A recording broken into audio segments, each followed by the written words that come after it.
right?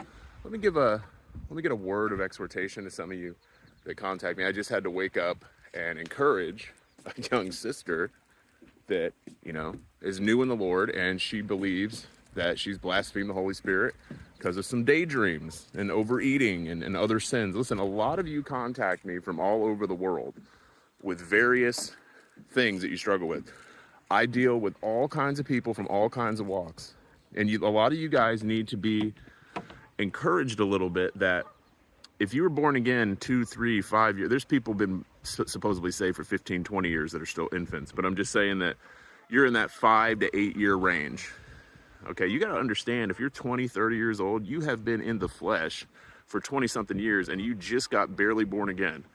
So your flesh overrules that little bit of spirit in most cases. You've got traumas, you've got bad parents, you've got ego issues, you've got lust issues you've been dealing with your whole life. So you guys need to take it easy on yourself and have mercy on yourself and continue to strive forward. I have videos on my YouTube channel and all over my TikTok on exhortations and things of this nature, but it really needs to be said because the new people that contact me, when you're an infant, you don't understand all the spiritual things that are going on in your brain, the thoughts that are not yours. Like I've cast out a lot of demons from a lot of people. A lot of the thoughts that come into your head are not your thoughts, but you can cling on to them. I mean, the Bible tells you to cast down vain imaginations. So what I'm trying to say here is if you're going to contact me, watch my videos first. I will help you. I'm available at all times. I didn't come on here for to be bitter at the church. I didn't come on here. For 13 years, I was crushed. I was under authority. I was taught, and then I was told to come on here, by God for my testimony to help people like you. There is hope at the end of the tunnel. I tell people this all the time. When you were in 7th grade, it was a nightmare. But when you got out of, when you graduated high school and everything, it was a lot better. You looked back on the 7th grade and with relief. And that's how a lot of you guys that come in the first 2, 3, 4, 5 years, because you're coming into not only you're a new creation, and it takes a while for you to digest that, but you are basically coming into not only a spiritual war, but you're coming into, like in my testimony, I call it the wilderness of religion. You go on TikTok right now and scroll, and you're going to have 50 different Jesuses. You're going to have racist black Hebrew Israelites. You're going to have once saved, always saved. You're going to have, you don't need to be baptized, you need to be baptized. You're going to be like, tongues aren't for today, and you're going to have tongues are for today. And they are, by the way. All the gifts, miracles, signs, prophecy, everything is for today. Happens all the time. You're going to come into every denominational teaching. And then some of you that are babies that God decides to bring into the Torah because you're infants and you need to learn right from wrong, clean from unclean, things like this. You're going to have every self-proclaimed teacher online that, has been in the Torah 3 or 4 years thinking they can teach. And you're going to have every wind of doctrine, every moon cycle, every calendar, is a duck clean? I mean, it's just going to overwhelm your systems. So what you need to do is focus. I tell people all the time, focus on the big things. If you're struggling with pornography, do not worry about what calendar day you're keeping on a feast day. If you are drinking 15, 20 beers a day, try to drink 2.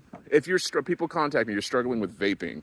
Okay, vaping is not ideal, but I really don't think God is up there with a class chart where vaping is the biggest things he's concerned about.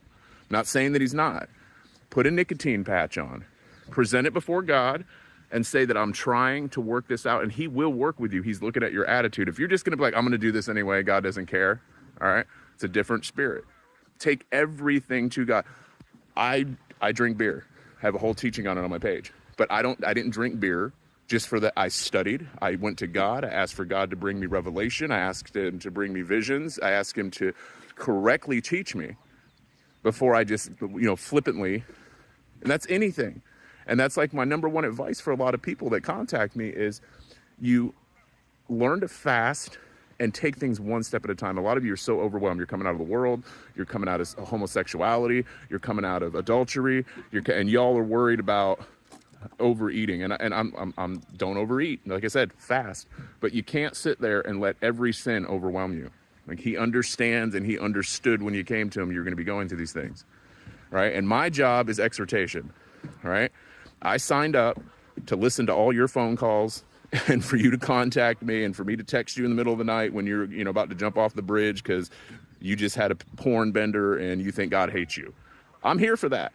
You can find all of my contact info on my TikTok. I do most of my Facebook stuff and counseling on voice text. I don't like phones, but I'll use voice text a lot. On my YouTube, which can be found under my name. But like I said, it's just a quick one. Because some of you guys just keep contacting me. I was like, I can't give you guys a miracle. Okay? I can teach you. I can send you to a deliverance ministry. You can get some demons casted out of you. But I cannot make you love yourself. I cannot, show you that God is not this warlord tyrant that you think he is when it comes to you. Now, if you're openly rebelling against Yah, you need to have some fear. You absolutely need to have some fear. But even his fear is his love, because his fear will cause you to turn around.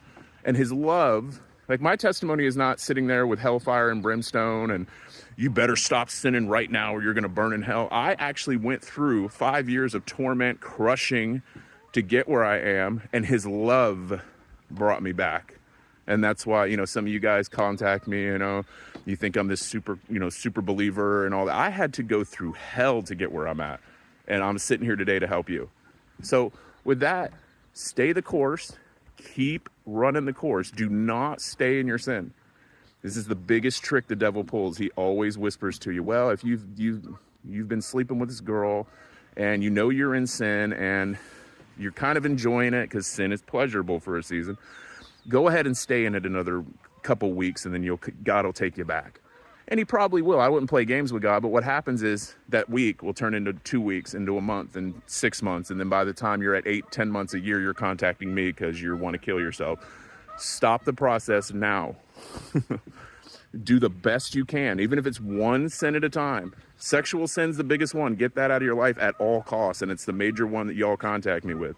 Everything else, an occasional puff on a cigarette or things that are, vices of the flesh, he will work on. So, like I said, I'm coming from an undisclosed location. This beautiful locations, and we're out here. It's absolutely gorgeous. Going to a service right now, and just like and subscribe. Push this out there. I mean, everybody's got friends that are struggling with something that need a little bit of help, and that's why I'm here, and that's why I do what I do. So, yeah, like, subscribe, share it, and stop being so hard on yourself. God's not nearly as mad at you as you hate yourself. Most of you hate yourself. It's not really God that's, up there, with a clipboard. It's you.